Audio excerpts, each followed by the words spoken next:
सच्चाई का कोई हैप्पी एंडिंग नहीं होता, पर उसका न्याय होता है, और न्याय मैं हूं। एक दिन वह सब कुछ जो तुमने छिपाया, जो तुमने चुपचाप दबा दिया, जो तुमने पन्नों के नीचे दफन किया, वह सब सामने आएगा। तुम्हारे चर्च के बीचों बीच, तुम्हारे मंचों पर, तुम्हारी ऊंची मीनारों के नीचे खड़े वो सारे बच्चे जिन्हें तुमने कमजोर आत्मा कहा, उनकी आवाजें एकत्र होंगी और मैं उनके साथ बोलूंगा।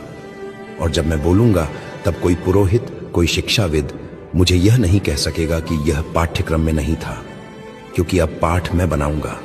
अब शिक्षा मेरी होगी। अब सच्चाई बोलेगी, और बोलेगी वह जो रोया था पर सुना नहीं गया। अब बताओ, तुम क्या सोचते हो? क्या तुम अब भी मानते हो कि हर कहानी तुम्हारे संडे स्कूल में बताई गई थी? या क्या अब तुम सुनने को तैयार हो उन कहानियों को जिन्हें सिर्फ मैं जानता हूं? तुम मुझे अब भी प्रेम से बुलाते हो, यीशु मसीहा उद्धारकर्ता। पर क्या तुम जानते हो, जब तुमने मेरी कहानियां चुनी तो तुमने कुछ कहानियां जानबूझकर छोड़ दी? नहीं, मैं तुमसे नाराज नहीं हूं, पर मैं अब चुप भी नहीं रहूंगा। अब मैं वह कहानियां बोलूंगा जो तुम्हारे शिक्षक चुपचाप दबा गए, क्योंकि वे डरते थे कि यदि बच्चों को पूरी सच्चाई मिल गई तो उनका मासूम विश्वास हिल जाएगा। पर मैं कहता हूं, वह विश्वास जो अधूरी कहानियों पर टिका हो, क्या वह सच्चा विश्वास है?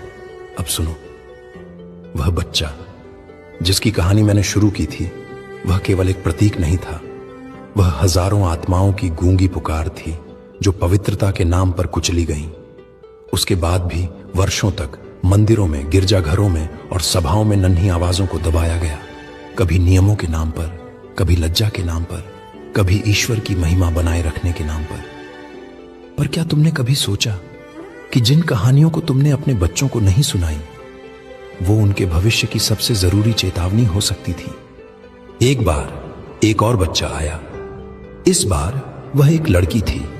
उसका नाम हन्ना था।